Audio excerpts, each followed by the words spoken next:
Hi friends, ನಾನು ಇವತ್ತು ಹೆಸರು ಬೇಳೆನ ದಾಲ್ ಫ್ರೈ ಮಾಡೋದು ಹೇಗೆ ಅಂತ ತೋರಿಸ್ತಾ ಇದ್ದೀನಿ. ಏಕೆಂದರೆ ತೊಗರಿಬೇಳೆ ಕೆಲವೊಂದು ಸರಿ ಆಗಲ್ಲ, ಅದು ಪಿತ್ತ ಜಾಸ್ತಿ. ಅದಕ್ಕೋಸ್ಕರ ನಾನು ತೊಗರಿಬೇಳೆ ಕಡಿಮೆನೇ ಯೂಸ್ ಮಾಡೋದು. ಹೆಸರು ಬೇಳೆಯಿಂದಲೇ ದಾಲ್ ಫ್ರೈ ಹೇಗೆ ಮಾಡೋದು ಅಂತ ತೋರಿಸ್ತಾ ಇದ್ದೀನಿ. ಮೊದಲಿಗೆ ಸಿಪ್ಪೆ ತೆಗೆದುಬಿಟ್ಟು ಟೊಮೊಟೊನ ಸಣ್ಣದಾಗಿ ಕಟ್ ಮಾಡಿಬಿಟ್ಟು ಬೇಯಕ್ಕೆ ಇಟ್ಟಿದ್ದೀನಿ. ಅರಿಶಿನ ಪುಡಿ, ಉಪ್ಪು ಅದಕ್ಕೆ ಹಾಕಿದ್ದೀನಿ, ಸ್ವಲ್ಪ ಎಣ್ಣೆ ಹಾಕಿಬಿಟ್ಟು.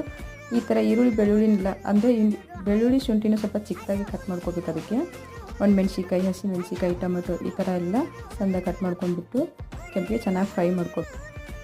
ಇದಕ್ಕೆ ಇನ್ನೊಂದು ಏನಂದರೆ ಫ್ರೆಶ್ ಆಗಿರೋ ಕೊತ್ತಂಬರಿ ಕರಿಬೇವಿನೇ ಇರಬೇಕು. ನನ್ನ ಹತ್ರ ಸ್ವಲ್ಪ ಒಣಗ್ದಂಗೆ ಆಗಿತ್ತು. ಕರಿಬೇವು ಫ್ರೆಶ್ ಆಗಿದ್ರೆ ಇನ್ನೂ ಟೇಸ್ಟ್ ಬರುತ್ತೆ. ಇಲ್ಲಿ ಮೇನ್ ಅಂದರೆ ಬೇಳೆ ಕುದ್ದಾದ್ಮೇಲೆ ಅದಕ್ಕೆ ಸ್ವಲ್ಪ ತಣ್ಣೀರು ಹಾಕೋಬೇಕು. ಅಂದರೆ ಬೇಳೆ ಅದು ಕರಗಬಾರ್ದು ಪೂರ್ತಿ, ಸ್ವಲ್ಪ ಹಾಗಾಗಿ ಇರಬೇಕು. 90% ಮಾತ್ರ ಬೆಂದಿದ್ದ ಬೇಳೆ ಇರಬೇಕು, ಅಂದ್ರೇ ಚೆನ್ನಾಗಿ ಬರುತ್ತೆ. ಅಷ್ಟೆಲ್ಲ ಒಗ್ಗರಣೆ ಮುಗ್ದಾದ್ಮೇಲೆ ಇದಕ್ಕೆ ಕಡೆಗೆ ಒಂದು ಸ್ವಲ್ಪ ತಡ್ಕ ಅಂದರೆ ತುಪ್ಪದಲ್ಲಿ ಧನಿಯಾ ಪೌಡ್ರು, ಜೀರಾ ಪೌಡ್ರು, ಪೆಪ್ಪರ್ ಪೌಡ್ರು ಹಾಕಿದ್ದೀನಿ. ಅದು ಲಾಸ್ಟಿಗೆ ಹಾಕೋದ್ರಿಂದ ಫ್ಲೇವರ್ ತುಂಬ ಚೆನ್ನಾಗಿ ಬರುತ್ತೆ, ಟೇಸ್ಟ್ ಕೂಡ ಆಗಿರುತ್ತೆ.